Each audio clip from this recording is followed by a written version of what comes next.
අනේ දෙවියනේ දුවේ. දුවපහන් මයේ මැනික කන්ද නාය යනවා.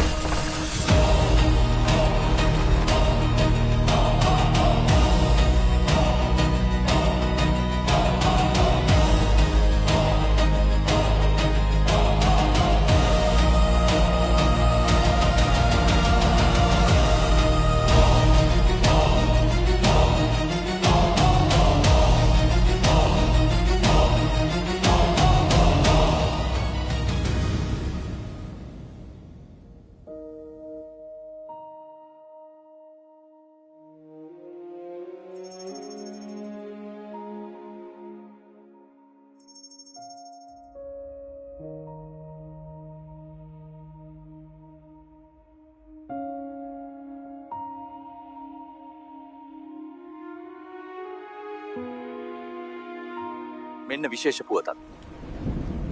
දිත්වා සුලිකුණාටුව හෙට දිනේ දිවයිනට ඇතුළු වනු ඇතැයි කාලගුණ විද්‍යා දෙපාර්තමේන්තුව අනතුරු අඟවයි. අයියෝ දැන්වත් ඔක පැත්තකින් තියලා මේ තේක බොන්න ළමයෝ අර බලන්න වහිනවා. මේ වැස්ස නම් හොඳකට නෙවෙයි දුවේ. අයියෝ අම්මේ නොවැම්බර් වලට කොහොමත් වැස්සනේ. මගේ වෙඩින් එක දවසට පායයි අම්මා. බය වෙන්න එපා.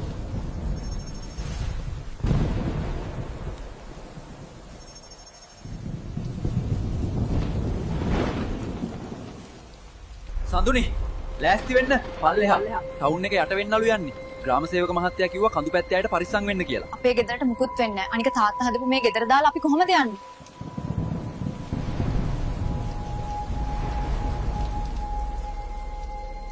ඔව් පුතේ. මේ රෑ වෙලා කළුවරේ කඳු පාරවල් වල යන්න ගියොත් ඊට වඩා අනතුරක් වෙයි. නෑ අම්මේ මේක නිකන් වැස්සක් නෙවෙයි දිත්වා කියලා මහා කුණාටුවක් වූ. අපි පරිස්සමින් යමු කසුන්. ඔයා අද මෙහෙ නවතින්නකෝ. එතකොට අපිට බයක් නැහනේ.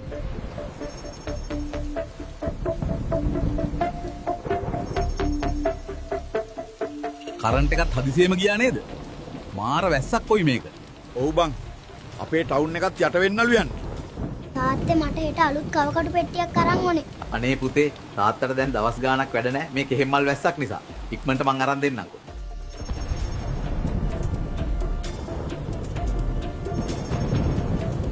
කසුන් මට බයයි. ගේ හෙලවෙනවා වගේ දැනෙනවා. බය වෙන්න එපා සඳුනි. මම ඉන්නවනේ. අපි එහෙනම් යමු සාලෙට.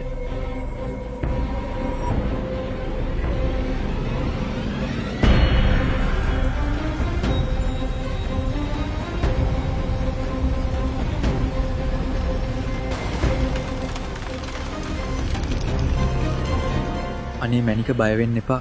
මම ඉන්නවනේ. ඔයා මගේ ළඟින්ම ඉන්න එක මට ලොකු සහනයක්.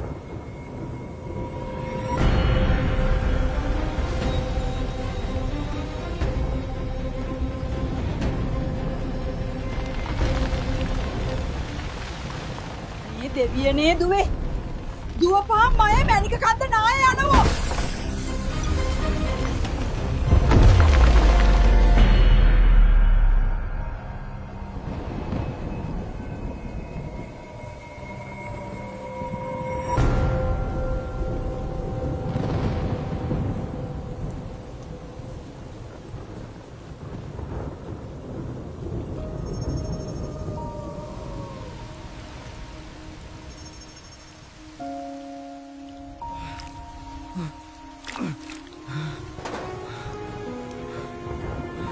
සඳුනි!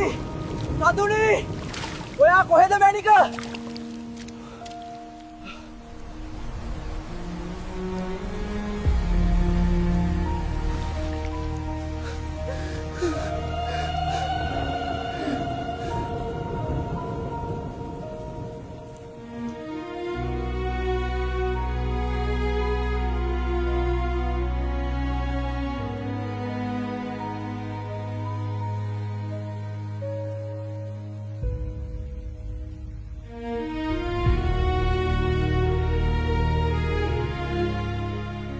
මැනික ඔයා නැති උන්නේ නැහැ. ඔයාට බෑ මාව දාලා යන්න.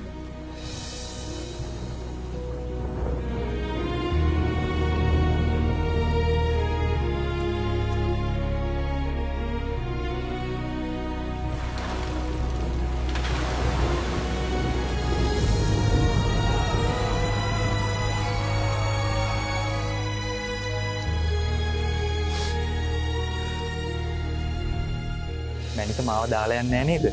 පිස්සුද මැට්ටෝ මම ඔයාව දාලා කොහේ යන්නද? ලබන මාසේ අපි බදිනකල් මට ඉවසිල්ලක් නැහැ.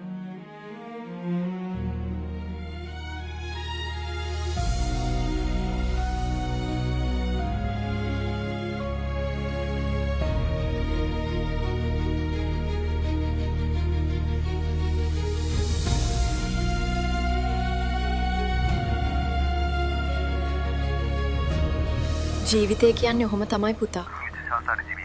අපිත් රාජකාරියේ හිටියට අපේ ගෙවල් වල අයට මොනවා වෙලාද කියලා අපි දන්නෙත් නැහැ.